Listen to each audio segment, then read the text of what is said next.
Organic माछा बारीको माछा यो होइन अर्को छ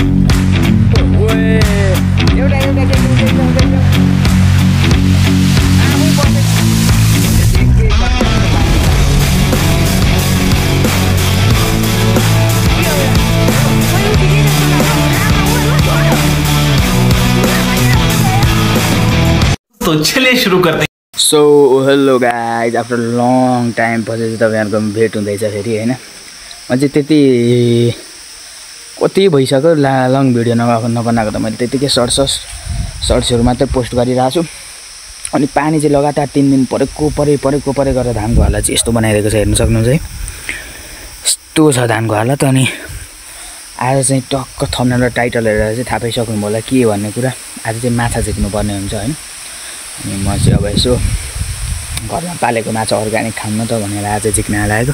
यहाँनिर पानी तानेको छ, उहाँ अलिअलि माछा देखिन्छन्, हेर्न सक्नुहुन्छ। क्यामेरा मजाले आयो होइन, ऊ देखिरहेछन् यी माछाहरू होइन। हो यो चाहिँ आज झिक्नु पर्ने हुन्छ। अनि यो झिक्नको लागि चाहिँ मैले टक्क के गर्दछु भन्दाखेरि यहाँ तलतिर चाहिँ पानी तानिदिएको छु कि त्यति पानी छ। अनि हो त्यो पानी चाहिँ अब सट्ट अलिकति भएपछि त झिक्न सजिलो हुन्छ नि त अँठ्याउनको लागि। सिँकै बनाउने पोखरी पनि सफा गर्नुपर्ने बेला भएको छ, अलिकति बढी फोहोरै भएको छ त्यो पोखरी, त्यही भएर चाहिँ मैले त्यस्तो गर्न खोजिरहेको छु। अनि सो त्यही हो गाइस, च्यानलमा नयाँ हुन्छ भने सब्सक्राइब गर्न नबिर्सनु, लाइक गर्न नबिर्सनु, मिठो एउटा कमेन्ट दिनु, के छ मेरो कमजोरी भिडियोमा त्यो पनि सब तपाईँहरूले बताइदिनु पऱ्यो। अनि यसरी पानी चाहिँ खोलिरहेको छु म यहाँ टक्क यसरी छोडिरहेको छु। यहाँबाट उता बाँस गाडी उता जाँदैछ पानी चाहिँ, यहाँबाट खोलिरहेको छु। अब लगभग 2:31 भएको छ, यहाँ हेर्न सक्नुहुन्छ। यो 2:31 भएको छ। अनि अब आधी घन्टा जति लगभग आधी घन्टा त 20 मिनट जति पछि चाहिँ ट्याक्क झिक्ने बेला हुन्छ। त्यति बेलासम्म चाहिँ म यहाँ हल्का काम गर्नु पऱ्यो भनेर गर्दैछु। त्यसपछि चाहिँ टक्क हामी माछा झिक्दै गरेकोमा यस्तो भेट्नुपर्ने हुन्छ त गाइस। अलिकति मात्रै घटेछ, अलिकति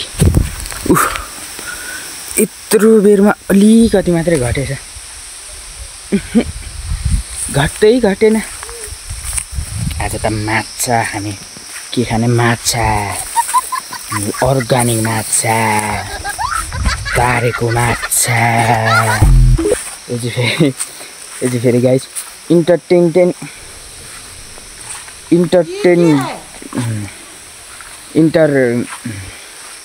सोझे भए पनि त्यही हो गाइस, बुझ्नुहुन्छ तपाईँहरूले, बुझ्नेले बुझिहाल्नु हो, अब नबुझ्ने तपाईँ हामी उस्तै हो। खै के भन्थे त्यही हो लाइकहरू, त्यही गरेको मैले है। हेर्नु न अब यहाँ चाहिँ गएको छ माथि ऊ होला भन्नु पर्दैन, पानी गएको गाई छ माथि, सुक्दैन। अब के गर्नु, कति बेला माछा झिक्नु भइसक्यो आफूलाई, पानी नै सुक्दैन यार, के गर्नु। अझै पनि त्यति पानी रहेको छ, उहाँ देख्न सक्नुहुन्छ। अझै घटिसकेको छैन, सानो नभइकन चाहिँ फेरि पक्रिन सकिँदैन। अघि मैले कति 3:31 मा भनेको थियो क्या, र अहिले कति बज्यो भन्दाखेरि 4:35 4:35 भएको छ है। 4:35 हुँदासम्म पनि 1 घन्टा भयो। 20 मिनटमा सकिन्छ होला भन्ने सोचेको थिएँ, तर त्यत्रो 60 को नालाले तान्दाखेरि पनि त्यति पानी अहिलेसम्म 1 घन्टामा गइसकेको छैन कि। ननस्टप गएको गाई तानेको हुँदाखेरि पनि त्यो पानी चाहिँ अहिलेसम्म गएको छैन। यहाँ हेर्न सक्नुहुन्छ होइन, थोरै पानी धेरै भयो भने त समाउन सकिँदैन, थोरै बनाएर मात्रै अलिकति समाउन सकिन्छ कि माछा। त्यो गएको गाई चाहिँ आज रातै पर्ने बेला भइसक्यो कि, फेरि मौसम पुरै अन्धकार भए जस्तो भयो। त्यो दिउँसो त घाम लागेको थियो, अघिसम्म त घाम लागेको थियो 3 साढे 3 बजेसम्म, अहिले त छैन। त्यो पुरै हुस्से लागिरहेको जस्तो भइरहेछ है।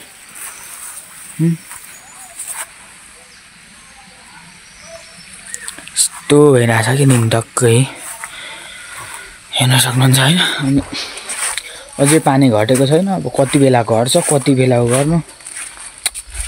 पैसा कति हो भन्दाखेरि मैले 4:35 4:58 मा यति भएको छ टक्क केटाहरु चाहिँ माछा झिक्नलाई मलाई सघाउन आएको केटाहरु आएका छ नि मसिना माछाहरु यहाँ कस्तो देखिरहेछ मसिना माछाहरु म पर चाहिँ एउटा ठुलो छ अहिले नि त यत्रोमा त के सकिन्थ्यो है योबाट गएको पानी ओए ओए यो होइन अर्को छ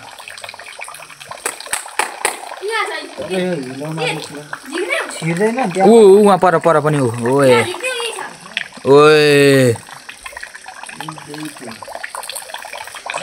यो पानीमा ठुलो देखिन्छ कि भरे यत्रो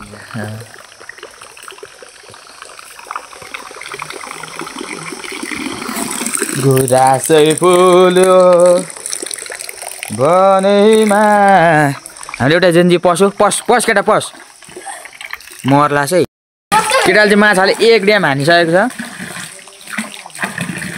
त्यो हातहरू काट्ने एउटा माछा रहेछ मेरो हात घोटेर गल्छ ओए ओए ओइलाई त छेक्यो भने समय छ यार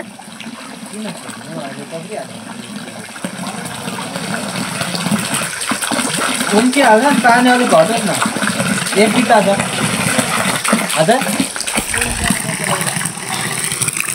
ओइ समय सक्यो ओए एउटा केही लौँ आफै पसेको मैले पसाएको यो चाहिँ यही होला बाटी त हैन देखा त ओए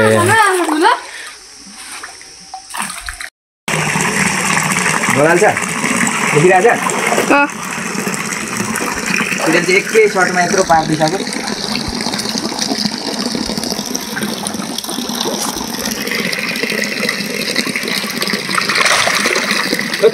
राम राम राम ऊ छिटियो एउटा भयो खोइ ऊ छिटियो जस्तो लाग्यो राम राम ऊ ज्वरो यहाँ पनि आयो मुला यार राम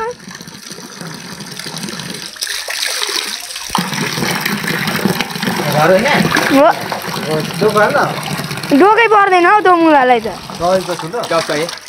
निकालिसक्यो झर्छ फेरि एउटा यतापट्टि पल्ट्यो कता यता निस्किएको गर्छ यार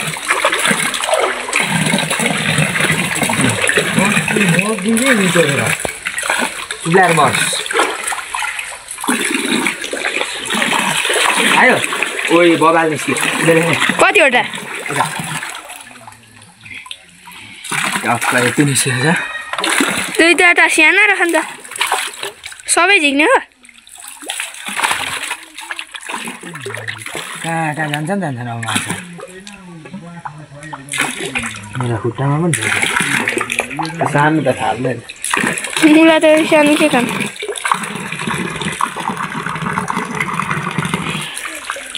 उफ्रिएर हुन्थ्यो यति भइसक्यो फेरि पनि पस्दैछु कहीँ निकाल्छ डोका थाप्न दुईजना फस्नुपर्छ त के पर छन् अरू निस्के सजिलै निस्किन्छ नि त अनि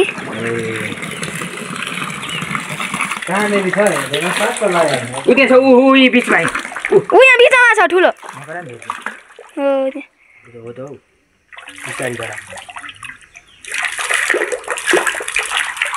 आयो यो पनि ठुलै रहेछ है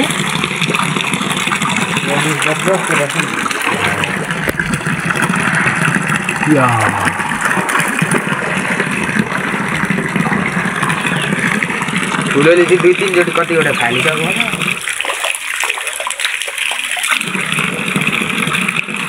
नानीहरू पनि रहेछ उठ्यो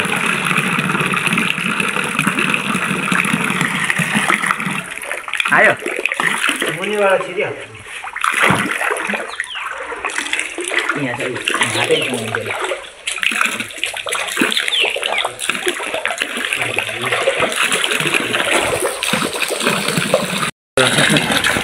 भेट्यो गाडीमा चाहिँ यता यति भइसकेको छ अब चाहिँ हामीले त त्यस्तै धमिलो बनाइसक्यो कि यता अब चाहिँ हामीले निस्किने तर्फरमा छौँ सक्यो अब यतिमा सबै निकाल्यो त्यति त झन् जम्मै भयो त अब केटोले निकाल्दैछ चाहिँ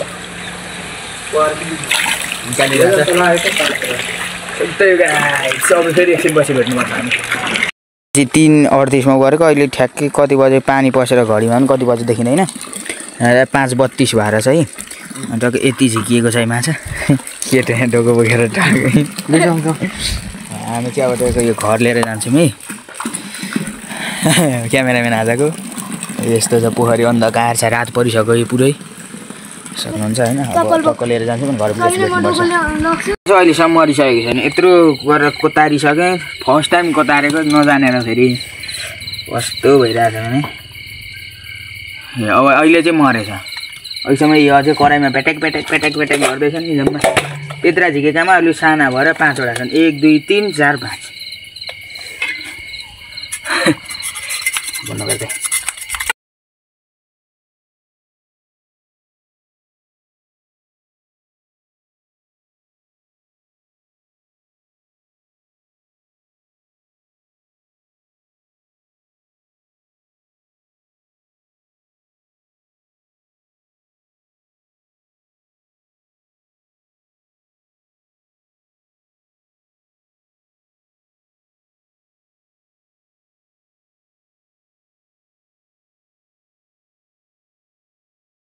सो गाइज मैले चाहिँ टक्क खाइवरी पनि सकेँ त्यो कोतारेको भिडियो चाहिँ मैले देखाएको थिएँ नि तपाईँहरूलाई होइन भिडियोहरू छ अनि त्यसपछिको चाहिँ मैले भिडियो हाल्न पाइनँ किनभने पकाउनुतिर व्यस्त भएँ अनि त्यसपछि फेरि पकाएको भिडियोहरू त मैले खाएको हालेँ भने तपाईँले थुक्नेले भन्दा मेरो भुँडी दुख्छ टक्क यतिको भयो टन्न खाइवऱ्यो वेज केही छैन मजाले गरियो ओऱ्यो भिडियो कस्तो लाग्यो कमेन्टमा यसो प्रतिक्रिया दिनु अनि लाइक गर्न नबिर्सनु च्यानल नयाँ हुन्छ भने सब्सक्राइब गर्नु यसरी नै सपोर्ट देखाइराख्नु राम्रो सपोर्ट दिनुभएको छ and love you guys thank you